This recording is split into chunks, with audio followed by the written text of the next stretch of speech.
and we have a lot of people who are absent today, and so I'm gonna try to capture this for them. And if anything is doesn't make sense to you today, then you can go back and look at this. We have 48 minutes, so we don't have a lot of time. So the first couple thoughts are, the goal for you today is for you to have a much better understanding of the relationship between these curves: total product, marginal product, average product, and then the cost. The information that you have from today, and that we will also do tomorrow, is going to be crucial for you in going forward. So my message to you is this: at the end of today or tomorrow, if you don't understand what's going on, you have to come in and see me. You have to. Because if you don't get these next 2 days, it makes the next 5 weeks that much harder. You will then try to memorize stuff, and this isn't a class about memorize the graphs. It's hard to memorize graphs. What you need to know is, if I understand why the graphs look the way that they do, then I can, it's easy for me to reproduce them. But the challenge is just trying to memorize them makes it a lot harder. All right, so as we go through, I think we're on page 3, and what I'm going to do is I'm going to go deeper than some of the information that you got from your information on Wednesday and Thursday. All right, so I'm going to share a bunch of different things up here, but the slides that I show you, you already have seen some of them, these first couple, and so this is not, you're not going to have enough time to write everything down from these first 2 slides. So I'm going to highlight stuff and then move on. We're going to focus on the actual curves themselves, because we will be doing curves pretty much every day the rest of this term. Right? And so you have to understand how these curves are starting and why they're shaped the way that they are as we go through. All right, so a couple of things that I'm going to highlight first. The first 2 things are just this. The rest of the class, we're going to focus on cost structures. And chapter 8 talks about short-run production costs, and it also talks about long-run production costs. The 2 things we have are variable costs and fixed costs. They mean exactly what they say. Variable costs change, they vary, and fixed costs stay the same. Pretty cut and dry. Right? Very simply, the variable costs are things like labor, materials, because as I produce more, I need more people to make it. Fixed costs are like the size of my building. If I want to increase my production, I don't necessarily have to increase the amount of plant size that I have, right? So those 2 different things, variable costs and fixed costs. The short run, we're going to talk about short run production costs and long run production costs. Short run production costs are really like the current status of a business. Like what's your current cost structure, right? Your long run costs, the long run costs are, if you want to expand your business, I want to go from this size to this size, you should look at long run costs, right? So that's kind of the key thing, just to highlight what we're looking at. All right, here's where we get into the nitty gritty. Output and input. Output, the important thing to know about output, this is the same thing as products. This is an output. This is an output, right? The tables, the chairs, all these things, these are outputs. We are going to measure something called total product, average product, and marginal product, right? What we're talking about is the actual amount of units we're producing of something. That's what the output is. The input is, how many people do we need to make this thing? That's the input. How many people, how much steel, how much plastic, all that kind of stuff. So that's outputs versus inputs. All right, so, and I'm not over my cough yet, so I apologize. Excuse me. Very quickly, and I'm gonna run through this really quick. This is a little bit self-explanatory. This one and this one, total and average, are self-explanatory. What's total product? Well, the total amount of units I produce. If I made 10 of these, if I hired 2 people, made 10 of these, my total output would be 10. That's what total product is, right? So we're not going to do any calculations today. Average product is simply if I hired 4 people and I made 20 things, my average product would be 5, right? So it's the number of things divided by the people who are making it. So an average doesn't change. Marginal, remember that when you hear the word marginal, that means additional. Right, so this means when I hire 1 more person, how much additional output or products do you give me? And that's what we're going to focus on for at least 15 minutes before the relationship that these three different things have together. This is not in your notes packet, but it is in your handout packet that is just there as a reference sheet for you, but I took a couple of screen grabs of it so you can actually see the difference. When you look at, I can't pull that down. I have a glare on the thing, but that's all right. This is what total product looks like. This is what marginal product looks like. But I'm going to explain how we got to these numbers. So let's just start with this one here first. If you can see how this says the axes is inputs and this is outputs, because we're measuring how many when I hire more people, when I hire more inputs, how many products do they actually make me? How many do I get from that? So here's the theory behind it. When I hire the first person, that first person only gives me one thing, because that's where it says it's a 1, and that's where you say down here this is a 1. That first person only gave me one thing. Now here's the assumption we have to make, is that let's just say that in this specific example, my job, the business that I do when I hire these people, there are 4 different tasks for them to do. Well, if I only hire one person, that one person is doing all 4 things. They're not very productive, right? Because you're doing everything. So my marginal is 1, and so if I look at what's my total at 1, well, it's just 1 because my first person only gave me one thing. So at the very beginning, this one-on-one is the exact same thing. So that's one relationship. Secondly, if I hire a second person, the second person gives me an additional 2 units. So my total now is 3. I went from 1 to 2. And then my third person increased, the third person gave me an additional 1. So now third person actually made 3 different things. We went from the first person at 1, second person at 2, third person at 3. I have 4 tasks that we're doing. Can you figure out why my productivity, why the number of outputs that they're giving me, and it has nothing to do with the fact that they're a better worker. By theory, we're assuming that everyone's the same exact quality of worker. Same knowledge, same skills, same experience, that kind of stuff. So any thoughts? Why would the first person give me 1, next person 2, next person 3? Why is it getting bigger and bigger? Easier division of labor. Okay, we have an easy division of labor. And division of labor, a different way of saying that is specialization. Every single person is able to specialize a little bit more. We had 4 jobs, and that first person could only spend a little bit of time on each. And then by the time I got to the 4th person, we went up to doing 5 units. Now my overall total goes from 1, and now when I added 2, it's now at 3, and look at the difference. You can see what these bar graphs are here. You basically take this bar graph and you put it right here. My total is changing. Your marginal is the change in total. So if this went up by 3, that means at an output of 3, that third person gave me 3 things. And the 4th person gave me 5, so that must be 5 things. So that's one quick thing when you look at the relationship that this is, and here's the theory behind it. In the middle of your middle of page 4, you'll see a little quote. It says, I don't know if I'm in the camera here. It is the law of diminishing marginal returns. Now here's what this law basically says, is that as you, I'll just say here, as your inputs specialize, or they increase their specialization, they are able to produce more output than the previous worker or input, however you say it. That's the theory. That is the law of diminishing marginal returns.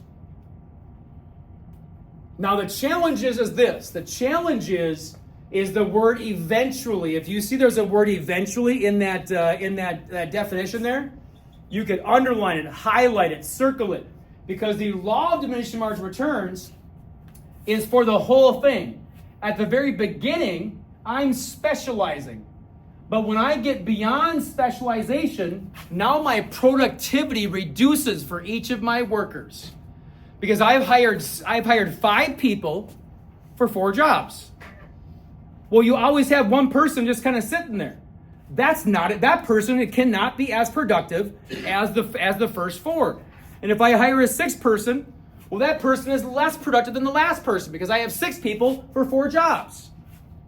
And so this is kind of like the productivity relativity. It's just talking about productivity. And so this is the relation that they have with each other. Total is the change in marginal. Right? So if you can see what this looks like, what you have to be able to see is you can see what the first half of this looks like, and then there's a second half of this. And I'm going to point out, and I'm going to graph this. Oops, right here. So at the top of page top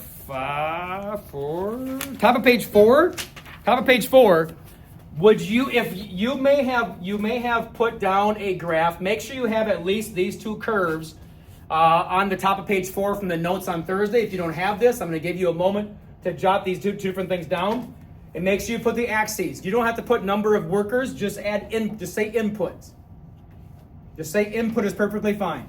And this has to be output. Your y-axis is output. Also, don't write change in the slope. That's just too much. I'm going to write some other things on here. But as you're doing this, here's the one caveat. And I'm sorry I'm talking while you're trying to draw, but make sure that you do not do this. Make sure that your total product curve does not look like that. It cannot look, the whole thing cannot look like this. This, as you see over here, is only 1/2. If yours looks like this, you would be missing that part. You have to make sure the first half of it, I'm just going to add a dotted line all the way up here. The first half of it, there has to be an inflection point right there. You have to change your inflection. And I'm going to explain. I'm going to talk about these inflection points and talk about the shapes of the curves a little bit more. And we'll talk about the rationale and why it is, why it has this shape before we finish today. And we're in 4th period. Okay, that's right. We have until 20 after. Right? So I'm just going to pause here. Give you a chance to. I'm just going to pause. Questions. This is one of those days, today and tomorrow. This is one of those days to swallow pride, to become more confident. And when I say something that doesn't make sense to you, for you to say, could you just repeat what you just said? Because I just get it. Because I guarantee if you think that and you said it, I guarantee probably 3, 4, 5, 8 other people have the same thought. So this is really important for today and tomorrow, how these different things go together and what the relationship is. All right? When you're doing this, you don't have to be as squiggly of a. I try to go on Google and just find a better image, and so just you can just make sure that when this is going here, this shouldn't be it shouldn't be a flat line. It should kind of come here and then go down. So just make sure you kind of just make an adjustment. This here, I'm going to do 2 different things here. This point up here and here. At the peak of marginal product, your total product has an inflection point, because that's where the actual slope changes. When I mean inflection point, that's what I mean. Your slope changes from increase in an increasing rate to increase in a decreasing rate. And we'll kind of highlight that. I'm going to ask you some questions about why that is. Right, so here's a couple of extra things that I'll throw in. I'm just going to put an arrow off of this. So my total product, you would say, is increasing at an increasing rate. And you can say over here, total product is increasing at a decreasing rate. And I'm going to ask you a question, and I want you to think about this, and I'll see if there's a volunteer that wants to have it.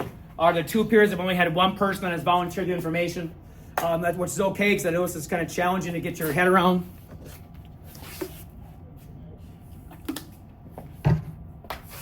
Here's my question. My question is this, and in your head, if you can answer this, I'll give you the answer unless someone wants to give it to me. In your head, if you can get the answer, you know exactly what's going on. If you don't get the answer, then you're missing the connection between the two. All right, here's the question. The question is this: why is the total product increasing at an increasing rate here. And then why is it increasing at a decreasing rate there? It's the why behind it. I'm just going to give you a moment, give you like 10 seconds.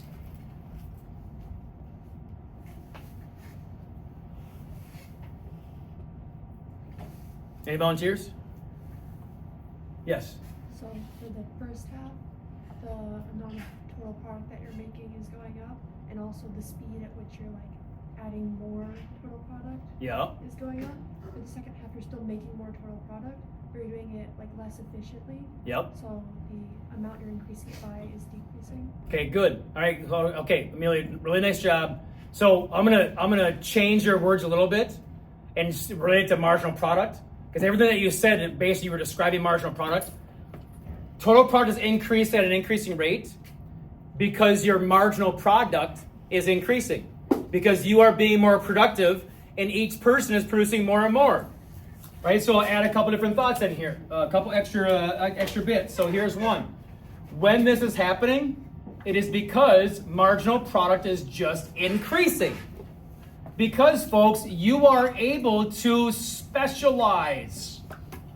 So if you got to the point to say something along with Miss Wicks or I basically said, if that was in your head, that's good. You're right where you need to be. If not, okay, I got to go back and maybe look at this video, or I got to go back and figure out what was the relationship that these two had again. And the biggest thing I would do is say this. You go back and look at these two this slide, those two images. That's kind of the key to understand the slope of this, or the shape of these. So if we do this over here, we would just say marginal product is decreasing. And I would just say we are beyond specialization. I hope those viewing at home are able to see the blue stuff there. Right? These are a couple different things that explain this. Right? So, I mean, very easy. You can look down here and you can just identify, well, MP is increasing. Right? You could even say it's because I'm being, it's an increase in productivity here. MP is decreasing because we're being less productive. So whatever you need to kind of make that stuff make sense. But here's the other key thing I need you to add in. Would you add in these two, these three abbreviations? IMR is on the left-hand side of your dotted line. This is DMR. And this is NMR. And you don't have to add this in, but I'm just going to put an arrow down here and I'm going to circle that. All right, so what does the I stand for?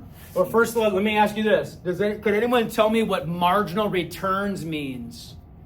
Based on what we just said for 15 minutes. We're talking about employing people. And if I said, tell me about the marginal returns that you get from it. The ratio of products, or rather output to input.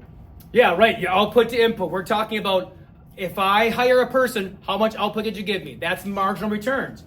If it's increasing, that means that when I'm hiring people, I'm getting more and more output from each person, which is why MP is going up.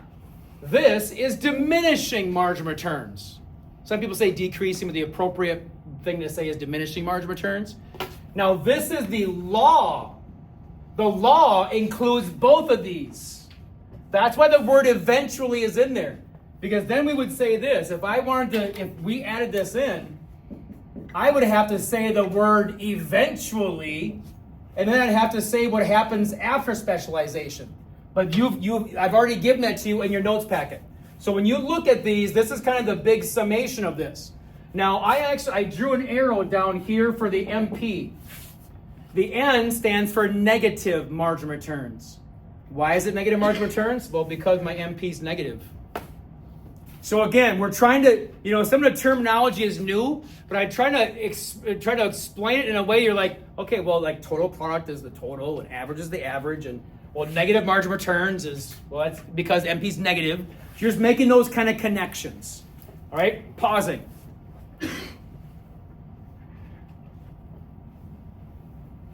You have a 5-second pause. Okay, good. Here we go. I'm going to get rid of this, and let me talk about the relationship between costs And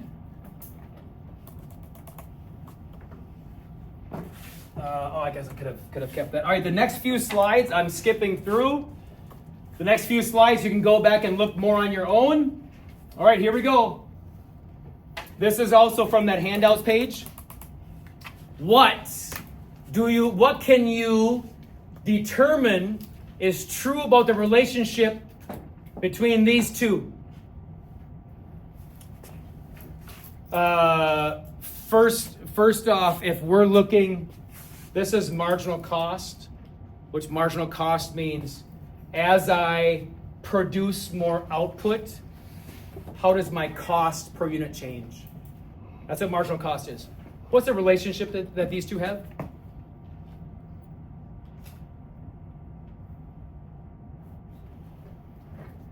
They are the blank of each other. They are the inverse of each other. And now you look at it and go, oh, okay. This is going up. This is going down. This goes down. This goes up. Right? So here's a key thing to know right away. Let me get rid of this. So a key thought that you have is marginal product, marginal cost. They are the inverse. But what I need you to know, and I'm going to explain this relationship here and how we get here, why it looks like this in a second. But what I want to state about these two is that the change in MP, right? So the change in my marginal product causes a change in marginal cost. And just so you know, it is not vice versa. I'm making that statement now. Not vice versa. Not a change in marginal cost causes a change in marginal product. Change in marginal product causes a change in this. Right? So here's how this works. We're gonna hire some people. Right? So when we hire my first person, let's say I hired 4 people last time. And each person is going to make, I'm paying each person $10. That's what the variable cost is to me to employ you and to make your products. $10. Okay? Weedman, I paid you $10. You're my first employee. You gave me 1 product. I paid you $10.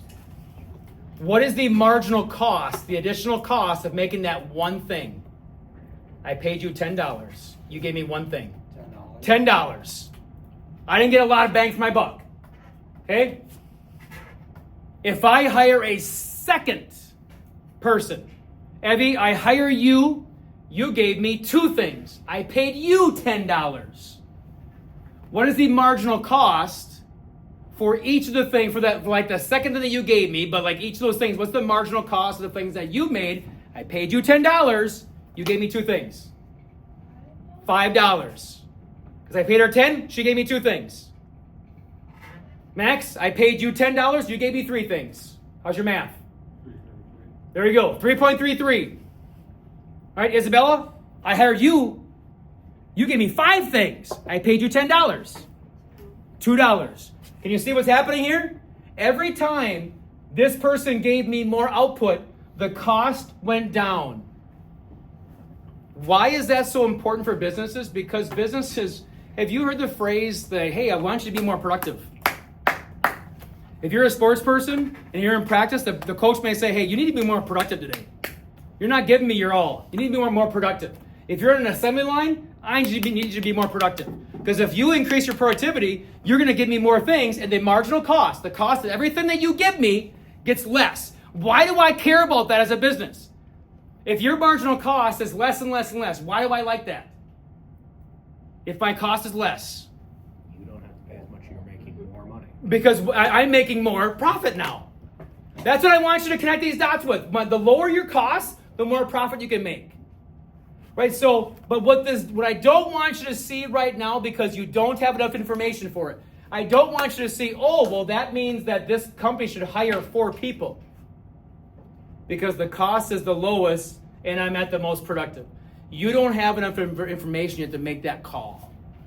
All right, so you can't go there and think, oh, I'm just going to hire 4 people, because there's a lot more information that has to go into that decision. So just getting that off the table right now.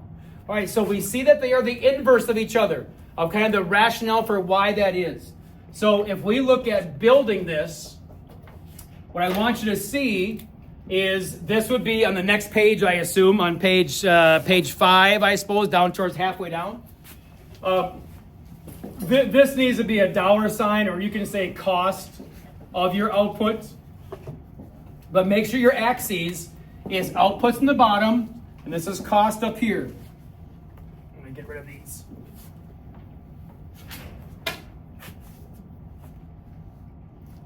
And here's what you have to look at with this output. I want to measure with my marginal cost and total cost. I want to measure how much when I change my output, when the output changes, how does my cost change? That's what you're measuring. That's why it's the x-axis and y-axis. All right, so here's how you have to build this. And you may have this from the visual. I'm going to add some extra details to it. A couple different things that you want to be able to do. That's marginal cost. I want to make sure at the very bottom of marginal cost, would you please add a dotted line that goes all the way up. It should be straighter than mine was there. Okay? That's your first step, marginal cost.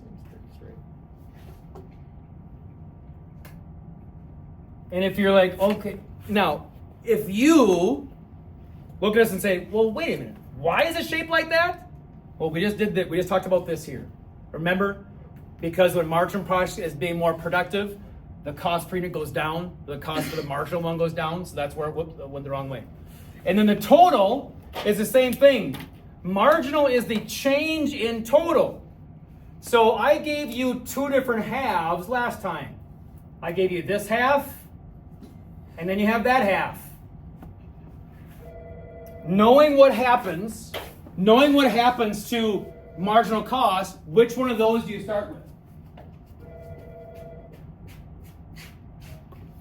Mark Anderson? I'm doing okay. How are you? Yeah.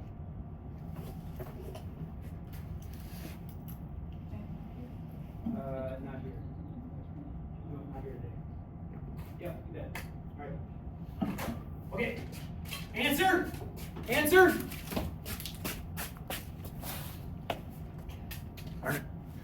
Any answer? Which one do I start with? 1. Why? You're like, darn it, you didn't say you were going to ask me why. Oh, I'll make it a little more curved. Stop. Why 1? Why do I start with this one? Okay, yeah, okay. Well, would you say the same thing then about this? Is that the inverse of that? Okay.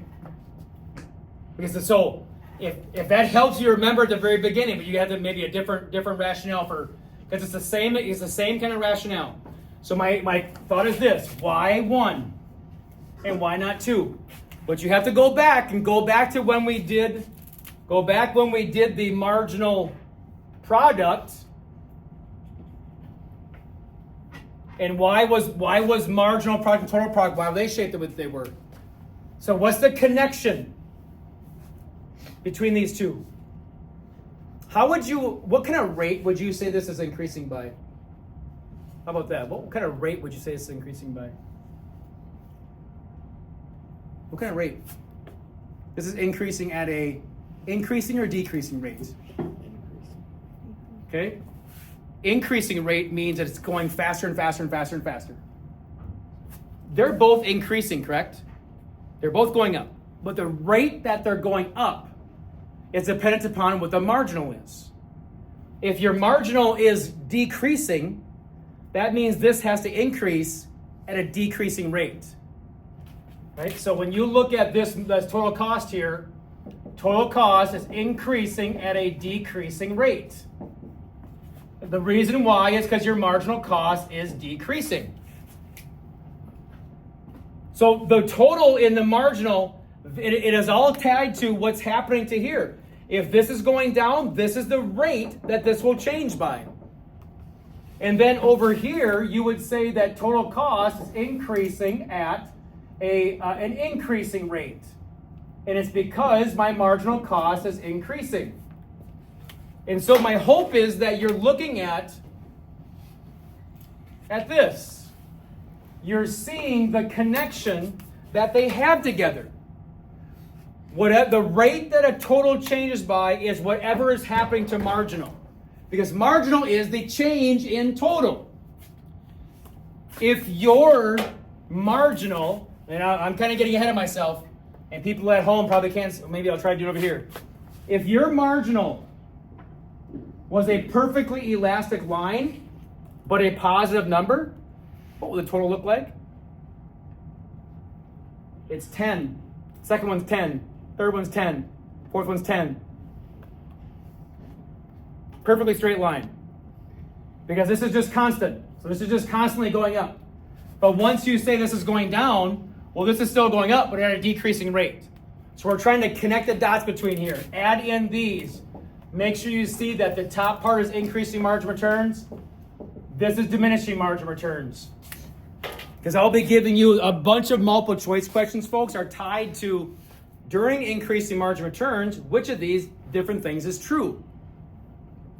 And it will give you something about marginal cost, about total cost, about total product. You'll have to kind of look at increasing margin returns and then tie them together. All right, pausing. All right, so when you look down here, obviously you look at here and say that's increased, marginal cost is going down. Here's marginal cost is going up. I'm going to connect these 2 points right here and say that when marginal cost is at its minimum, that's when your total cost has the inflection point. That's when it changes rates, when this is at its minimum point. And if it helps you, well, during increasing margin returns, marginal product is increasing. Total product is increasing at an increasing rate. During diminishing margin returns, marginal product is decreasing.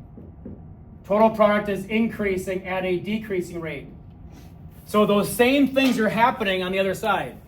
But again, we're looking at what the relationship is that they have together. And I know usually it would be a day and a half, but you kind of had a day on Thursday to get the basics, but I know the understanding wasn't great for some of it. And so I'm trying to take the time to kind of give you a deeper connection between these as we go through. Pausing again. All right. So what we will do when we start tomorrow is I will put you at your whiteboards, and I will have you give these to me, and I'll have you give some rationales to see if it's sunk in. All right. Let me get rid of this and highlight a couple other things to make sure that this makes sense. I have extra information for you in here, extra information in here, and then here. All right, so this is the bottom of page 6, I bet. Bottom of page 6. If you don't have these transferred in, I want you to transfer these in. But when you do that, would you please just make sure you add in your dotted line.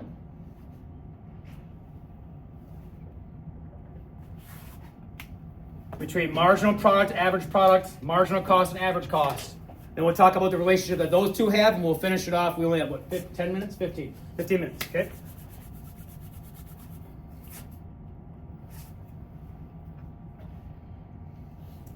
Make sure that you get in the habit of adding in what the axes are, because you will be asked to add in the axes. This you could just call this input.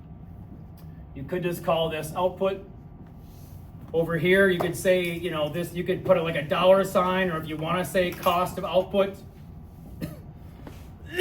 And this down here is just output. Excuse me. I mean, it's almost like it's the derivative. It is. So I had a conversation with someone after first period. He said the entire thing you'd said today was all calc. It was all about derivatives and everything else. Seems like it. Yeah. Okay. All right. So here's a couple of different points I'm going to make to you. Here's the example that I'm going to give you. I'll use two different examples. I want to know if you have, so think about what this is. You have, think about what your overall GPA is, right? Your overall GPA, we're going to call that your average. We're going to call that your average GPA. Okay, whatever your overall GPA is, that's your average GPA. The GPA that you have after a term, that's your marginal GPA. Okay, so I'll just give you numbers because I'm not going to ask someone to, hey, what's your GPA? All right, you have, let's say, currently a 3.5. Okay, for some of you, you're like, yay. Others are not happy about that. 3.5. You finish this term and you get a 3.7. What happens to your GPA? Okay, good. Why did it go up? Max, why did it go up? Because the marginal GPA, because my term higher was higher than my average, right? Your marginal was higher than your average. Okay, now your GPA is at 3.55. Then you get a 3.8. What happens to your GPA?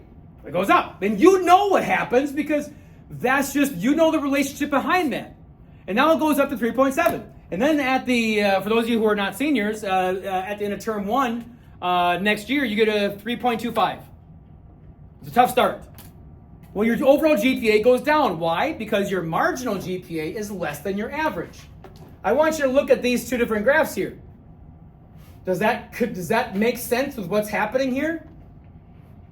Anytime your marginal is above this average, the average is going up. Anytime the marginal is below the average goes down. This is your GPA example. So if it's helpful for you in that area on that bottom of that page there, just put GPA example. So you're like, okay, that's right. That's why this is.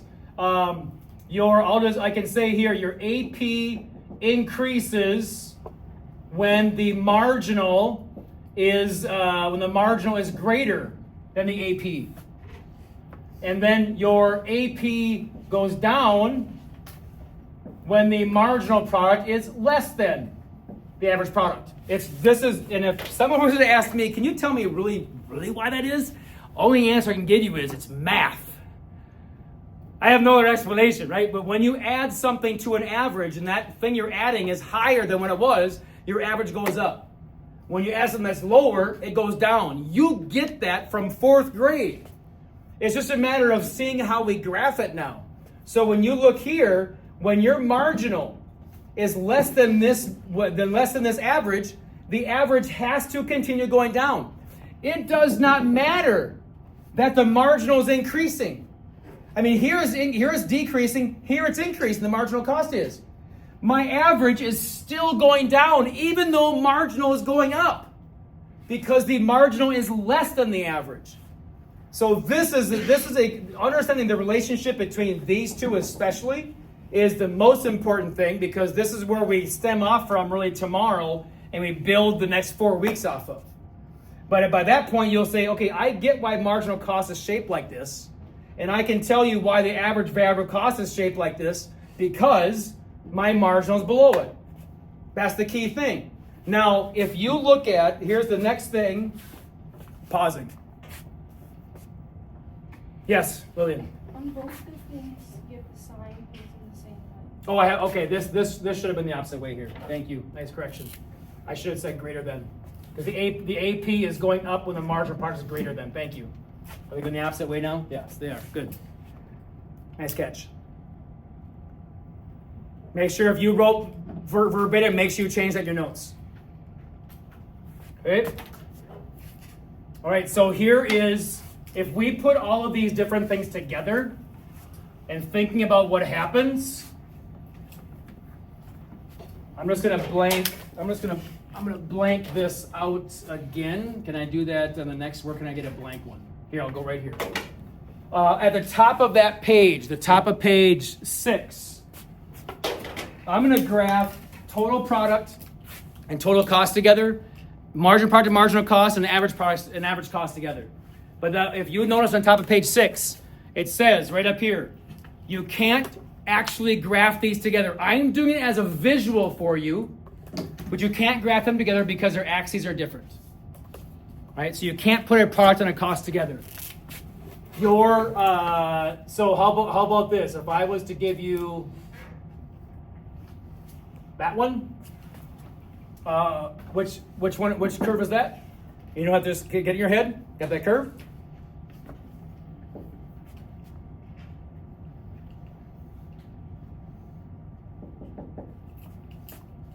What does that look like? Science people? Biology people? DNA. It looks like DNA. It's just a double helix. Yep. A double helix, okay. It looks like DNA. Why? They are the inverse of each other. Again, they are the inverse. This is the DNA model. Your marginal product and marginal cost. Day one, I asked you this question. I asked you, what does Jesus have to do with microeconomics? And many people said, oh, I got nothing. And I said, do you know what the Jesus fish is? And some of you still didn't know. That's okay. Separation of church and state. If you Google Jesus fish, what you will come up with is something that looks just like that. And now if you're like, well, what do you mean? There's our Jesus fish.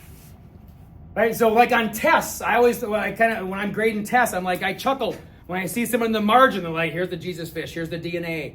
Because it's like, if you can remember those it's ways to help you remember how they're shaped. Right? So if we can put the dotted lines in here, we put the dotted lines in here. Right? There's increasing margin returns, diminishing margin returns. These are the inverse of each other. Your averages.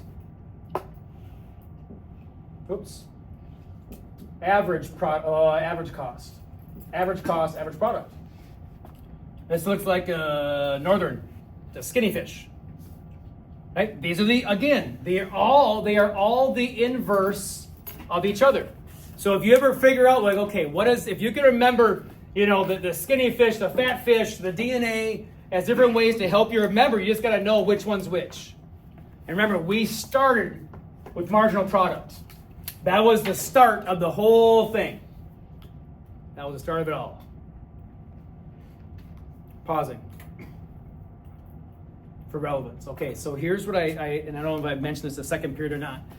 I noticed that a lot of people did your check understandings. And hopefully it made sense when you did it.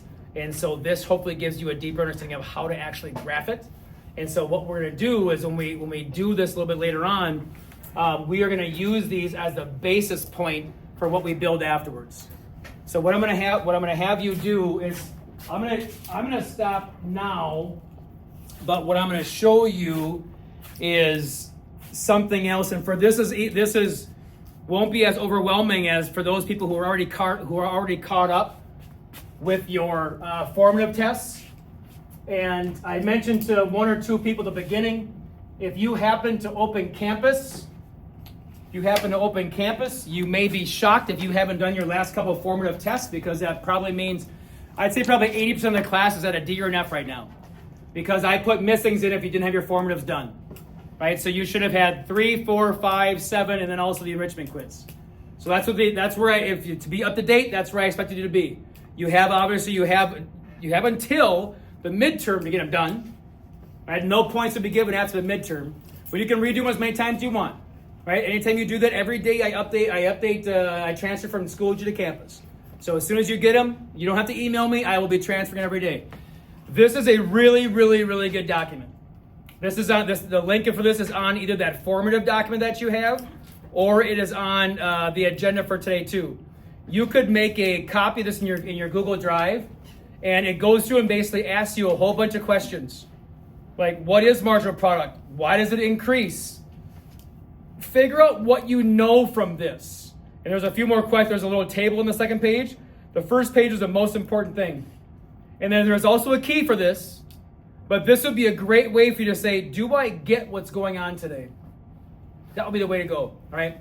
So I know we only have a handful of minutes left. I'm going to stop here.